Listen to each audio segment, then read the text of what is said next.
بسم الله الرحمن الرحيم. باب تحريم الغيبة والأمر بحفظ اللسان.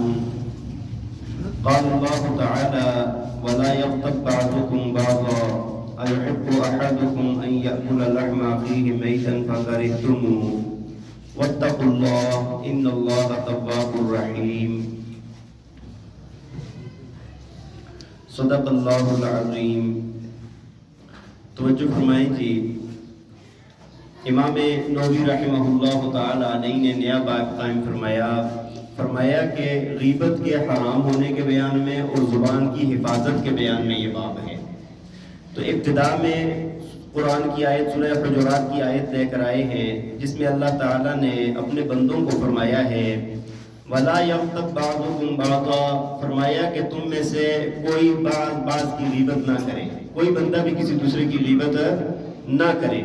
أَيُحِبُّ أَحَدُكُمْ أَن يَأْكُلَ لَحْمَ أَخِيهِ مَيْتًا فَكَرِهْتُمُوهُ، فرمایا کہ کیا تم میں سے کوئی بندہ اس بات کو پسند کرتا ہے کہ وہ اپنے مردہ بھائی کا گوشت کھائے؟ کیا تم میں سے کوئی بندہ اس بات کو پسند کرتا ہے؟ فَكَرِهْتُمُوهُ، فرمایا کہ سارے اس سے کراہت کرتے ہیں، کوئی بھی بندہ یہ پسند نہیں کرتا. وَاتَّقُوا اللَّهَ، اللہ سے ڈرو، إِنَّ اللَّهَ تَوَّابٌ رَحِيمٌ، فرمایا کہ بے شک اللہ تعالیٰ بخشنے والا اور مہربان ہے. بھائی دیکھیں، غیبت کے متعلق یہ جو پہلی آیت ہے اس میں اللہ تعالیٰ نے غیبت کرنے والے کی مثال ایسی بیان فرمائی ہے کہ جس طرح کوئی بندہ اپنے سگے بھائی کا گوشت کھاتا ہے، سگے بھائی کا گوشت کھاتا ہے، اس کی مثال ایسے ہے. تو غیبت بہت بڑا گناہ ہے. دیکھیں، بہتان بھی بہت بڑا گناہ ہے لیکن غیبت بہت بڑا گناہ ہے.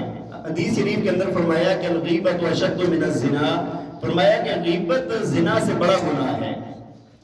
اب بہتان بھی گناہ ہے اور بھی گناہ ہے لیکن غیبت کی اتنی زیادہ کیوں ہے؟ بات یہ ہے کہ دیکھیں، بہتان کوئی بندہ لگائے گا نا یا کوئی وہ کرے گا، سامنے بات کرے گا تو اس وقت تو کر نہیں سکے گا نا، سامنے تو کوئی کسی کی برائی نہیں کر سکتا.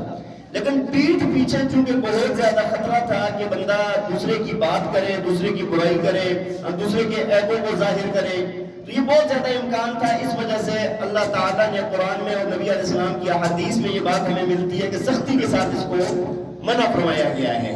اور بعض دفعہ لوگ ایک دوسرے کے پیچھے اتنا کچھ بنا دیتے ہیں کہ اس بندے کو حقیقت میں پتہ ہی نہیں ہوتا، نہ کچھ ایسی بات ہوتی ہے لیکن لوگوں نے بہت بڑا وبال بنایا ہوتا ہے.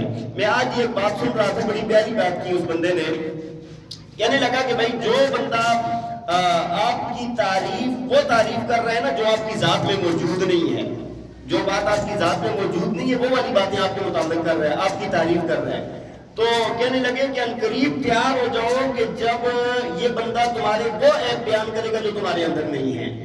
اسی وجہ سے اللہ تعالیٰ نے قرآن میں فرمایا کہ من شر الوسواس الخناس، کہ وسوسہ پیدا کرنے والے اور جو خناس ہے پیچھے ہٹ جانے والے، ان کے شر سے بھی ہماری حفاظت فرما، کیونکہ وہ اپنی بات کو بدلتے رہتے ہیں. تو غیبت بہت بڑا جرم ہے، بہت بڑا گناہ ہے، اس سے اپنے آپ کو بچانا ہے.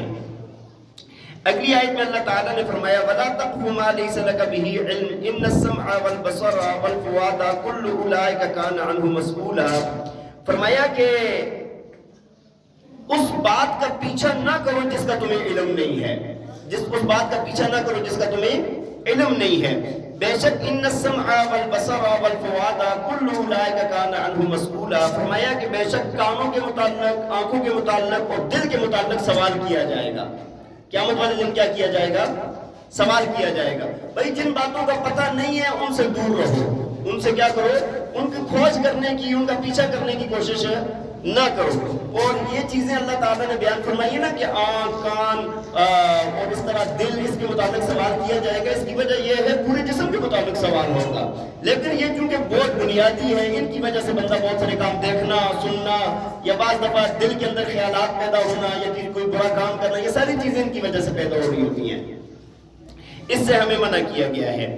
تیسری آیت میں فرمایا ما یلفظ من قول الا لدیہ رقیب عتید، فرمایا کہ تم زبان سے کوئی بات نہیں نکالتے ہو مگر اس کے پیچھے ایک نگہبان ہے.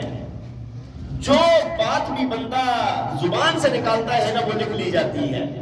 علماء نے یہ فرمایا کہ فرشتوں کا کام ہے اچھی بات کرو بری بات کرو، ان کا کام ہے لکھنا. وہ کیا کرتے ہیں؟ لکھ لیتے ہیں اور ساری باتوں کو لکھ لیتے ہیں.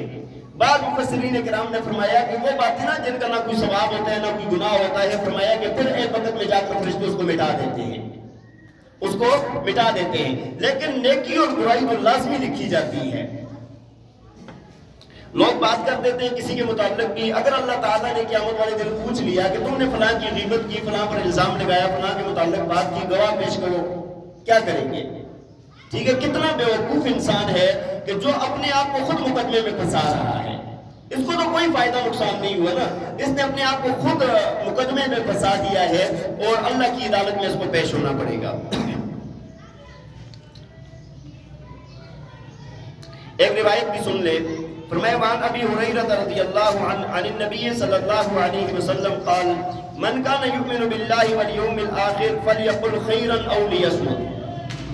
حضرت ابو ہریرہ رضی اللہ تعالیٰ عنہ سے روایت ہے، فرماتے ہیں کہ رسول اللہ صلی اللہ علیہ وسلم نے فرمایا جو بندہ اللہ پر اور آخرت پر ایمان رکھتا ہے فلیقل خیرا او لیصمت، فرمایا کہ یا تو وہ کوئی اچھی بات کرے زبان سے یا خاموش رہے، یا کیا کرے؟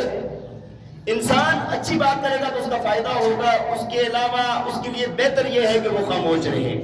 اگر زیادہ باتیں کرے گا تو اس کے اندر گڑبڑ ہوگی نا، بات سمجھ آ رہی ہے کہ نہیں؟ تو اچھی باتیں کریں آپ، لیکن اگر اچھی بات نہیں ہے تو پھر خاموش رہنا بہتر ہے۔ اللہ تعالی ہمیں عمل کرنے کی توفیق عطا فرمائے۔ وآخر دعوانا الحمدللہ۔